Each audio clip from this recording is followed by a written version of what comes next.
اعوذ باللہ من الشیطان اللعین الرجیم بسم اللہ الرحمن الرحیم والحمد لأہلہ والصلاة علی اہلہا اما بعد، ماہ شعبان کے فضائل اور مناقب کا سلسلہ اور آج کی ہماری یہ گفتگو ایک ایسی شب سے منسوب کہ ایک طرف خوشی ماہ مبارکہ رمضان کی آمد، ایک طرف ماہ شعبان کی رخصت کا غم، ملی جھلی کیفیت میں روتی ہوئی آنکھوں سے ماہ شعبان کو رخصت کیجیے اور ماہ مبارکہ رمضان کا استقبال کیجیے۔ خطبہ شعبانیہ کے تمام تر ذمہ داریوں کے ساتھ جو اللہ کے حبیب نے ماہ مبارکہ رمضان کے استقبال کے لیے بیان فرمائی، ہو سکتا ہے بعض علاقوں میں رویت کے اعتبار سے 29 کے بعد ہی ماہ مبارکہ رمضان کا چاند نظر آ چکا ہو، اور اب اگر چاند کی اطلاع نہ پہنچے تو آنے والے دن کا روزہ یا تو ماہ شعبان کے 30ویں روزے کی نیت سے یا پھر ماہ مبارکہ شعبان اور ماہ مبارکہ رمضان میں نیت تردید کے ساتھ کہ اگر ماہ شعبان ہو تو ماہ شعبان کا، اور اگر ماہ رمضان ہو چکا ہو تو ماہ مبارکہ رمضان کا روزہ شمار ہو جائے۔ اسے کہتے ہیں روزے شک کا روزہ، جس دن کے بارے میں شک ہو کہ یا 30 تاریخ ہے ماہ شعبان کی یا ماہ رمضان کی پہلی تاریخ۔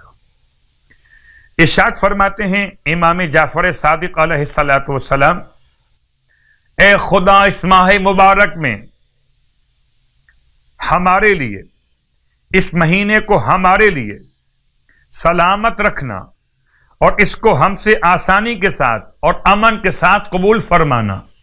ہم اس کے لیے سلامت رہیں، یہ ہمارے لیے سلامت رہے، اور اس کو ہم سے آسانی کے ساتھ اور امن کے ساتھ قبول فرما۔ یا من اخذ القلیل، اے تھوڑا سا قبول کرنے والے، وشکر الکثیر، اور بہت زیادہ شکریہ قبول کرنے والے۔ اے پروردگار، قبول کرتا ہے تھوڑے عمل کو اور زیادہ قدردانی فرماتا ہے۔ اقبل منی الیسیر، مجھ سے یہ تھوڑا سا عمل قبول فرما۔ اللہم انی اسألک ان تجعل لی الی کل خیر سبیلا، اے خدا میں تجھ سے سوال کرتا ہوں تو میرے لیے قرار دے نیکی کا ہر راستہ، جو چیزیں تجھے ناپسند ہیں ان سے باز رکھ۔ اے سب سے زیادہ رحم کرنے والے، اے وہ جس نے مجھے معاف کیا ان گناہوں پر جو میں نے تنہائی میں انجام دیے، اے وہ جس نے نافرمانیوں پر میری گرفت نہیں کی، معاف کر دے، معاف کر دے، معاف کر دے۔ اے مہربان، اے معبود، مجھے معاف کر دے۔ میں مانگتا ہوں تجھ سے موت کے وقت راحت، حساب و کتاب کے وقت درگزر۔ تیرے بندے کا گناہ بہت بڑا، پس تیری طرف سے بہترین درگزر کا سوال کر رہا ہوں۔ اے تقوی کے مالک، اے مغفرت کے مالک، بخش دے، معاف کر دے، معاف کر دے، معاف کر دے۔ آج کی رات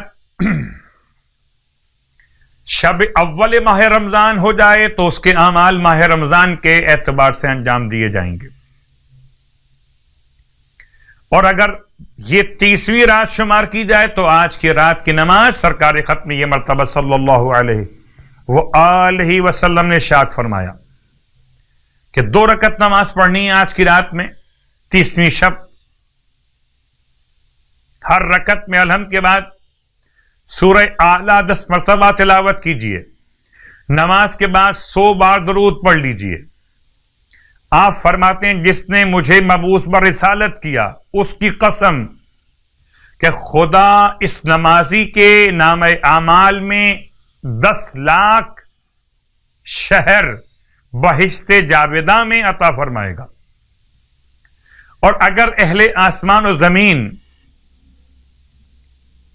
کے برابر بھی انسان شمار کرنا چاہے تو نیکیاں اس کی شمار نہ کر پائے گا، اتنا ثواب ملے گا، اور خداوند عالم اس کی 1000 حاجتیں پوری فرمائے گا۔ ارشاد فرماتے ہیں سرکار ختم یہ مرتبہ صلی اللہ علیہ وآلہ وسلم کہ جو شخص شعبان کے 30 روزے مکمل کر لے، جبرائیل امین علیہ السلام عرش کے سامنے کھڑے ہو کر ندا دیں گے، اے شخص نئے سرے سے اعمال شروع کر، تیرے گزشتہ گناہ معاف کر دیے گئے۔ اللہ جل جلالہ فرمائے گا کہ اگر تیرے گناہوں کی تعداد آسمان کے ستاروں، بارش کے قطرات، درختوں کے پتوں، ریت کے ذرات،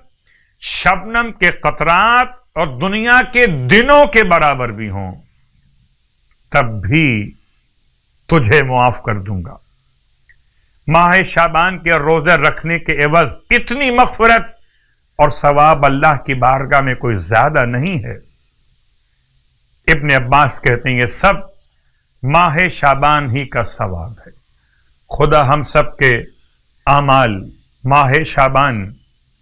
صیام اور قیام قبول فرماتے ہوئے ہم سب کو ماہ مبارکہ رمضان کے اعمال صیام اور قیام کی توفیقات عطا فرمائے، ہمارے امام علیہ السلام کو ہم سے راضی و خوشنود فرمائے۔ نالج گیٹ وے کے جتنے بھی ممبران ہیں اور جتنے بھی کارکنان ہیں، ان تمام کی توفیقات خیر میں اضافہ فرمائے، اور انشاءاللہ اس بات کی امید کرتے ہیں کہ آپ سب اپنے درمیان تمام تر اعمال اور نمازوں کے بیان کے حصول کے لیے، جو انشاءاللہ ماہ شعبان کی طرح ماہ رجب کی طرح ماہ رمضان میں بھی رہیں گے،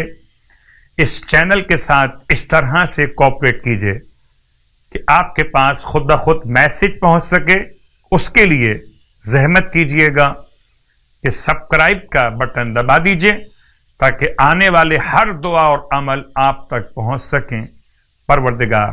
آپ کی زحمت کو اپنی بارگاہ میں اجر کا عنوان قرار دے، امام زمانہ علیہ السلام کو ہم سے راضی و خوشنود فرمائے۔